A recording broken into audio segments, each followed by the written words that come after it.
The past two studies, we talked about Mormonism. We talked about the magic holy underwear, okay, that they wear. The magic drawers that they keep in safe.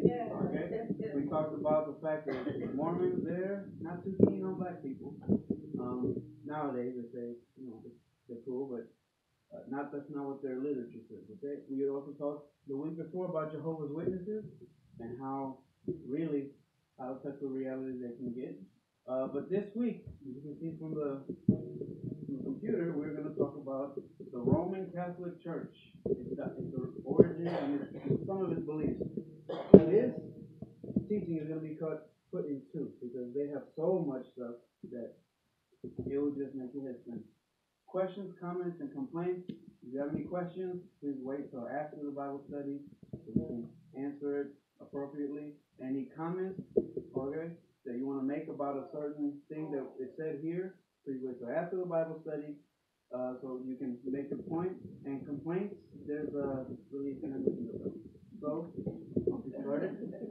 Let no man deceive you by any means, for that day shall not come except there come a falling away first, and that man of sin be revealed, the son of perdition, who opposes and exalteth himself above all that is God or that is worshipped, so that he as God sitteth in the temple of God, shewing himself that he is God.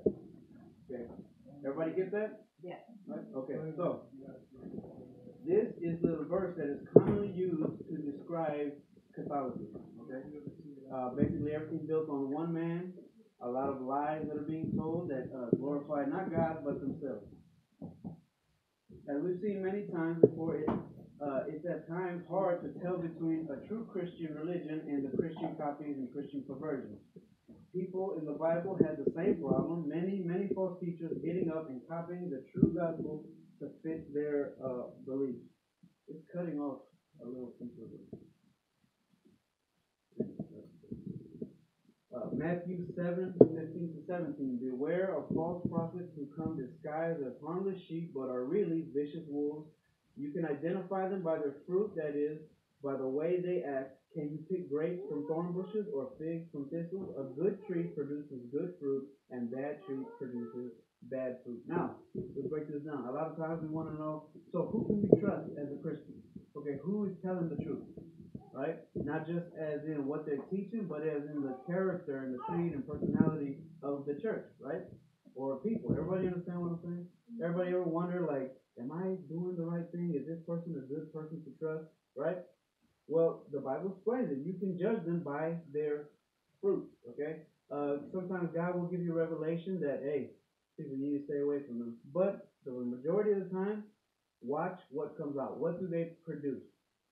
It's not always the smallest congregation or maybe the poorest person or the richest person that's either good or bad, but most of the time it's what comes from it. If you see that there's no fruit coming from it, nobody's getting saved, nobody's really living any kind of right way, then something's wrong with it. Okay. Much like we've covered before, these copies are straight out perversions and heresies. Timothy 1:3-4. When I left Macedonia, I urge you to stay there in Ephesus and stop those who teaching contrary to the truth. Don't let them waste their time in endless discussion. You just press escape and then you will go to that. Read the whole thing. You said move up. Yes. You just move down. Okay. Don't let them waste their time in endless discussions of myths and spiritual pedigrees.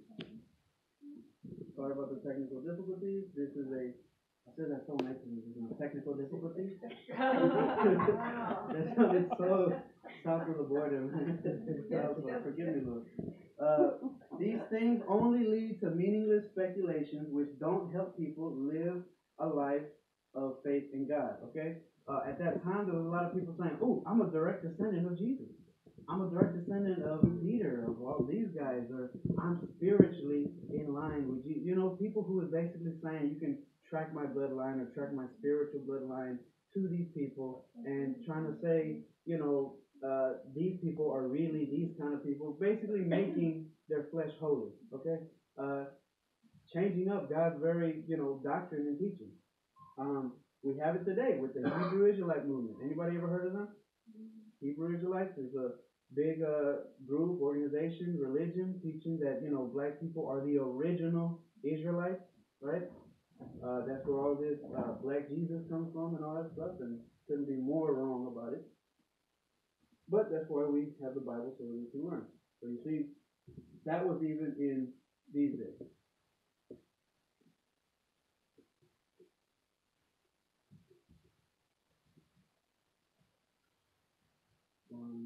There we go. Okay.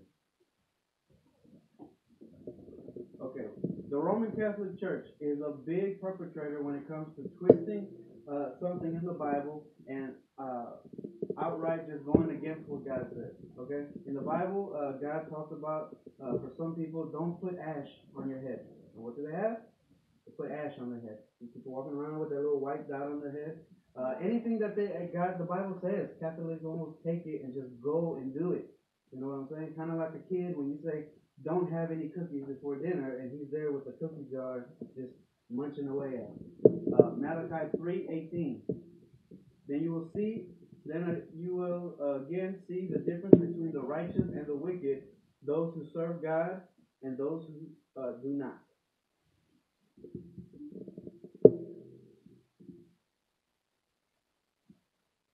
Okay. In today's doctrine of inclusion, we are to stand side by side with our Catholic sister church. 2 John 1:10-11. If anyone comes to you and does not bring this teaching, do not receive them into your house and do not give them any greeting, because the person who gives them a greeting shares in his evil deeds. Now, it's not saying that if you see a Catholic person, you can't say hi to them. Or you know them, they say hi to you, that you can't respond. What it's saying is, one, is making a difference between the person who follows the religion and the person who perpetrates the religion, who's teaching it, who's basically selling the lies, okay? And it's not so much about saying hi or bye or being friendly with them. It's just, who are you going to align yourself with? I have friends, okay, old time drug dealers. These guys slept with a bunch of girls. Some of them killed some dudes, okay? I can't really align myself with them anymore. I would love to see them saved, right?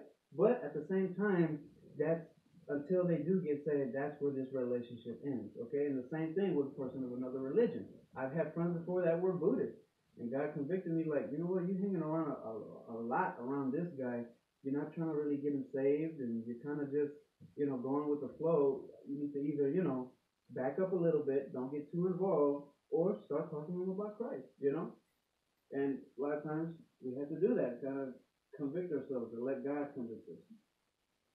But this whole teaching of inclusion is that, you want to find God, I want to find God. I think I'm right, but you could be right too. This whole free to be a bird to be, whatever you want to do kind of idea is being even spread in the church.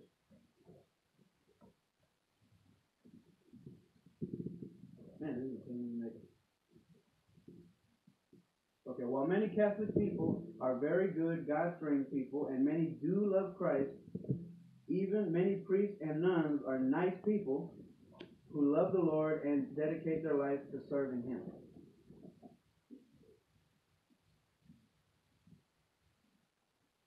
Okay, Romans 16:17-18. And now I make one more appeal, my dear brothers and sisters. Watch out for people who cause divisions and upset people's faith by teaching things contrary to what you have been taught. Stay away from them.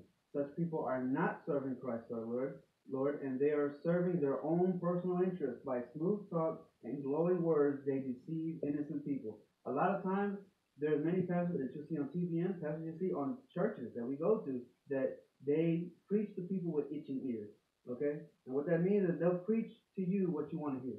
They'll preach to you that you're going to make a whole lot of money. And they'll preach to you that it's okay to just, go as you go, and then we love you, we care for you, and that God and you are the special person of God and all that stuff, and they take it in a completely different direction than what the Bible means. You know what I'm saying? These people you need to watch out for, people who twist the Bible to serve their own needs. Okay? Colossians 2:8. See to it that no one takes you captive by empty philosophy and deceit, according to human tradition, according to elemental spirits of the world, and not according to Christ. There was a thing not too long ago, name it and claim it. You know, name it and claim it. Whatever you want, you claim it, and it's yours. You claim a bunch of money, walk around your house 7 times, or walk around something you want 7 times, and now you got a bunch of Christian people walking around the new Benz and new Lamborghinis, you know, wondering who these weirdos, you know, coming out of the woodwork, just walking around stuff that they want. Okay? A lot of times, like I told you before, these pastors, they'll preach. If I preach to you what you want to hear, you're going to continue to come and continue to give your tithe. Then I can make more money, right? But if I get convicted of what I'm doing, and at the same time I don't want to lose that money and I don't want to lose this church, then I can't stop preaching it. You know what I'm saying? I can't stop talking about, I can't start preaching against pornography if I'm addicted to pornography. I can't start preaching against homosexuality if the biggest donors to our church is a homosexual. Okay?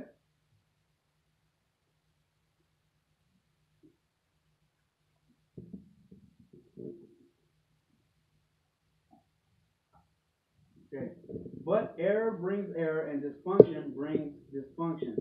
Passing down through the generations, vain tradition, as you will see, we can play the silent friend as long as we want, but it won't help no one. The Catholic Church is growing more and more wicked and just plain wrong. All right. Now here's some statistics that you can look these up. These are from the Pew Research Center with religion and popes and all that stuff. Catholicism as a whole is doing good in some ways, but in others not so much. Catholics overall, and that's the top one, are growing pretty steady as the bottom one. They're growing pretty steady as population grows, but there are fewer and fewer Catholics who identify as strong Catholics according to the study. That's basically saying as we populate the world more and more, there's a bigger and bigger percentage of people saying that they're Catholic. Okay? But at the same time, these people, they kind of just go to mass and they go to different, you know, church functions and all that stuff. They really don't believe all the stuff that they're hearing. And what's interesting is that it was a huge influx of Catholicism when a lot of Latinos started showing up. All right? When a lot of these places that Catholicism is really big, like Mexico, okay, you got Catholicism all over Texas, Arizona, and California, because there's a bunch of Mexicans, and not just us, I'm not just blaming us, but that's one of the biggest things. You know what I'm saying? Everybody kind of understand what I'm saying? Okay. And at the same time, people are saying, you know, I'm not really a strong Catholic, I'm just choosing, you know, I'm this, you know, I'm not Hindu, and so I guess I believe in Jesus. All right? Many people are leaving Catholicism or just losing the zeal for it. A lot has to do with culture, but it also has to do with the huge hypocrisy and dysfunction in the church. Case after case of priest pedophilia leave the church in a bad light, and the Vatican and many churches are losing lots of members and money to settle these allegations in court. There are actually churches that are going out of business because they're spending so much money in court trying to fight these sexual abuse cases, pedophilia cases. There's some in Ohio, and we'll cover that next week. Different actual cases where the priest is, you know, messing around with little boys or little girls, you know, the altar boys and stuff like that. And people are losing money. People are saying, well, like, okay, you telling me to be holy, and you want me to confess my sins, but who are you going to confess to? Messing around with these little kids, right? And, you know, they're losing money, losing people. It's a big problem, but we're going to be down to what it really is.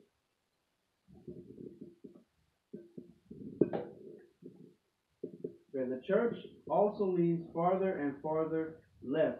The Pope and different Catholic organizations are so busy trying to resolve social justice that they slip into inclusion and Marxist beliefs.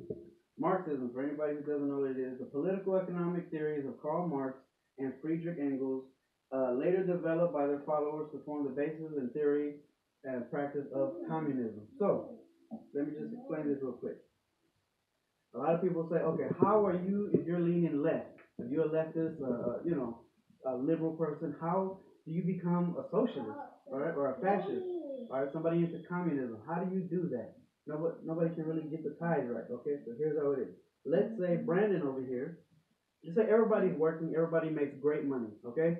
Brandon doesn't work. He doesn't try to work. He doesn't do anything to work. So he's poor, and we feel bad for him. Okay, kind of a loser. Now let's say Steph. She also isn't making very much money, not because she's a loser or because she's lazy, but because she just, has a bad life. That's just the hand that she was dealt with. So Rachel comes along and says, you know what? I want to help out all the poor people around here. How can we do that? Let's go and let's try to donate money to these poor people so that they can do better. Now that sounds great, right? Right? Right? Anybody here for something? Yes? Okay. It sounds great to donate money and to help people. But what is the problem? Where do they cross the line? They cross the line in, okay, you guys aren't making very much money, so Rachel and a bunch of her friends decide, okay, the best thing to do, since we don't have the money to give it to them, let's take the money from everybody else. Let's make laws and make taxes to where it takes money from the people over here to help these guys out. After all, that's a just cause, right? So let's take Sister Vera's money, Jakia's money, Sister Gigi's money, Megan's money, everybody's money, even my money. They take everybody's money to give it to these guys. Now, on the outside, that looks good, So we start looking, why does Brandon deserve everybody else's money? He's not working. He's not trying to do anything, okay? And then further, how do we help out the victims of poverty? You do that. How do we help out the victims of racial equality and all this kind of stuff? Well, we got to stop the bullying. We got to stop the racial slurs and all that stuff. So how do we stop that? We stop people from speaking. Don't let them say anything offensive, okay? Nothing at all. But when you're a Christian, you are going to say some things that the world finds offensive. So now a Christian can't say what the Bible says, okay? And that's becoming a real problem where this Marxism, this communism, disguised like, I want to help out the world, is really just messing everybody up, okay? You start leaning more to the right and more libertarian and more like, okay, everybody is equal. We all do what we can to survive and we help out as we can. But then you start leaning to the other side, and then you see all these welfare programs and welfare queens, ladies with like, 10 kids and no job but living in a big palace. You know what I'm talking about? Everybody's seen the person, okay? Everybody's seen the program. Amen?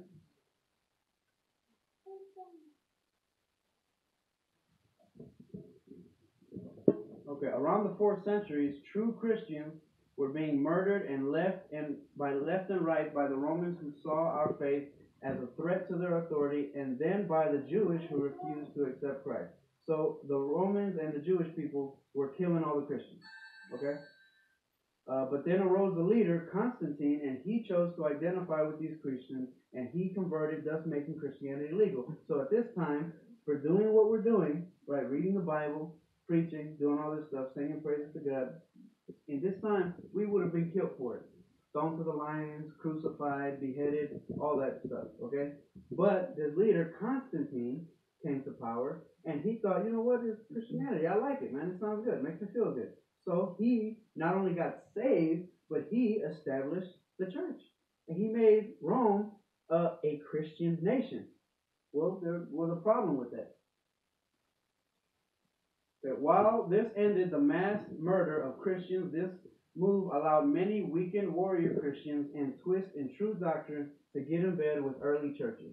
Christians used to die for Christ, but now it was hit to follow Christ because the emperor was doing it, and so many fake superficial Christians joined the flock. Okay, so people wasn't getting converted to Christ because, oh man, I now see the light, and I see Jesus is the only way to heaven, and his word is the only guide to my life. They wasn't seeing it because of that. They saw, well, Constantine's doing it. All these priests are doing it. It's part of main culture to do it. I might as well do it too because I don't want to seem like the outsider. You know what I'm saying?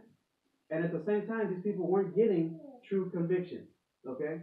Now, I know a lot of times we like to say, well, it doesn't matter how they come to Christ as long as they come to Christ. To a point, that's true.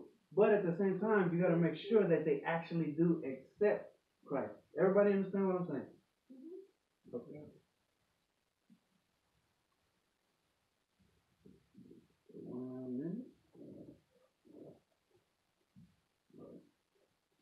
Since Christianity was the sanctioned religion of the land, wherever the government took it, it went. So Christianity is the religion of the state. It's the religion of the land. But at the same time, the government can take that wherever they want. An example, Marriage, okay? Marriage originally was between man, woman, and God, okay? All you really needed was that promise, that ceremony, promising between each other and God in order to be married. But now, the government wanted to play. The government wanted to get a license. The government wanted to get a little taste of the action, you know? So since the government now has their hand in the pocket of marriage, they can say who can get married and who can't. And that may seem like, okay, that's good. You know, you don't want a grown up marrying some little kid or nothing, so it's okay, they can regulate it. But you got to look also, they say, well, now men and men can get married, women and women can get married. A cactus and an albino can get married, okay? We can have any kind of anything now. And if you don't believe me, please look it up. Please, please, please look up all these different crazy marriages that have taken place. Some person married a tree. Kind of. Anyway. Now, something that popped up at the time, also popped up in the day of Christ, in the days of the apostles, is the Nicolaitan heresy. Anybody ever heard of that? The Nicolaitan heresy. Okay? Now, God hates this Nicolaitan heresy. He hates this idea. This is an idea, a belief, a doctrine, okay, of what the true gospel is. God hates it. Now, why does he hate it? Okay? It has Greek roots.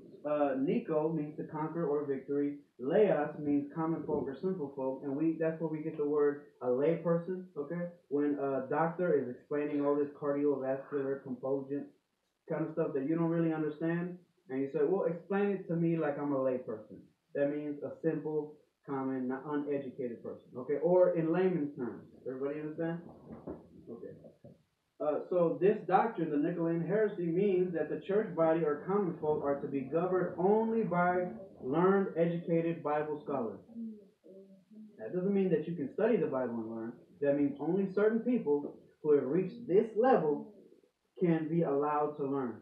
And they are going to hold rank over everybody in the church. They are the number one, the most important, and they basically hold lordship over everybody. Okay? God hated that because because when you put one person at the center of a religion, that person can change the religion however they want. And you saw that's exactly what they did with the Nicolaitan heresy and later on the Manichaean heresy. Okay? Things grew worse when St. Augustine came to the scene. He lived from 354 to 430.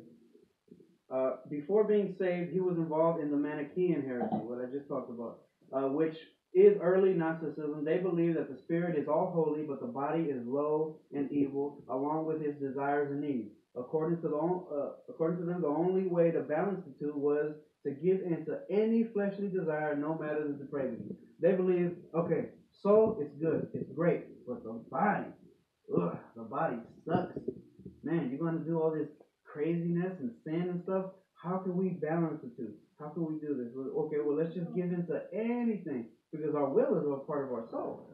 So let's give in to anything that our soul wants or that our body wants, and then we can balance this out. And that's what anybody who's like a true Gnostic, not an agnostic, okay, but a true Gnostic person, they always got some kind of weird sexual depravity in their head, okay? A lot of them pedophiles, getting all in these orgies and all this kind of craziness. And that's what St. Augustine was into before he got saved. Okay, St. Augustine, when he got saved, he introduced 4 ideas. Sex, no matter the form or way it is presented, it is depraved and degrading to the body. Virginity or celibacy is morally superior to marriage. So the first one was saying, no matter what, sex, always bad. Horrible, horrible, horrible thing. Stay away from it. Don't touch it with a 10-foot pole. You're going to hell. The second idea he introduced to the church, at this time, the church is still kind of Christian.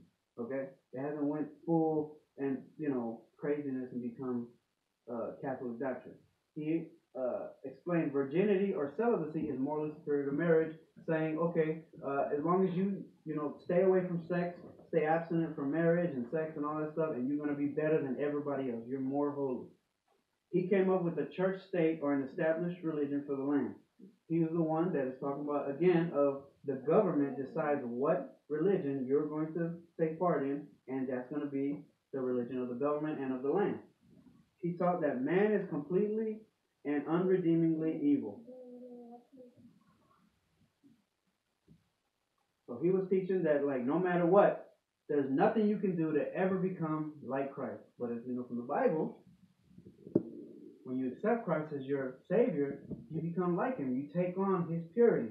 Everybody understand what I'm saying? Yes? Okay.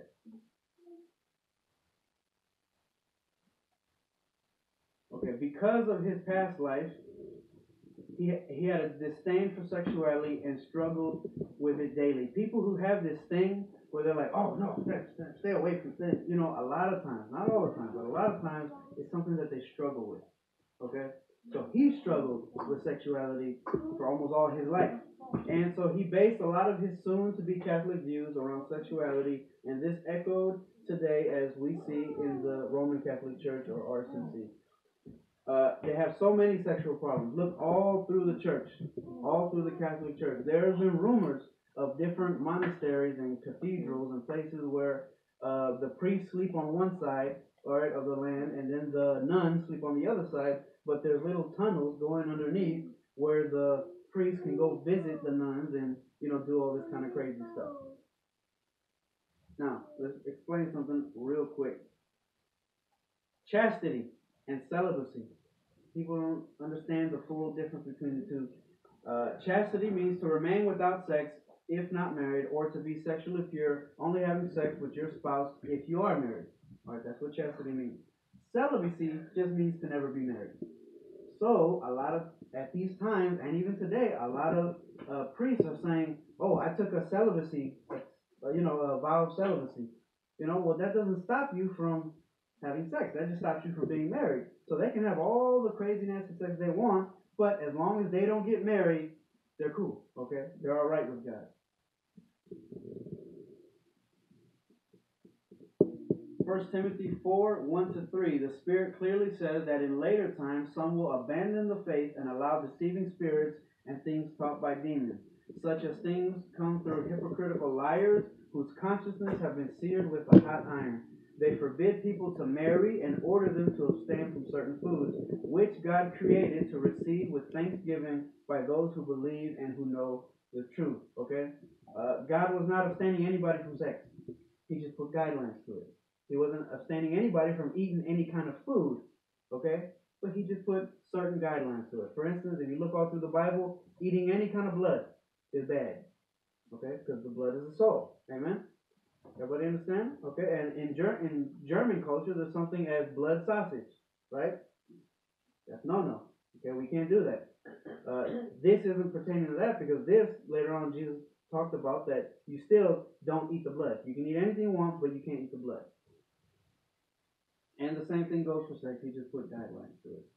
So anybody coming to tell you that, you know, you can't eat this or do this, take it to the Bible first before you take it like gospel. Okay, what's happening?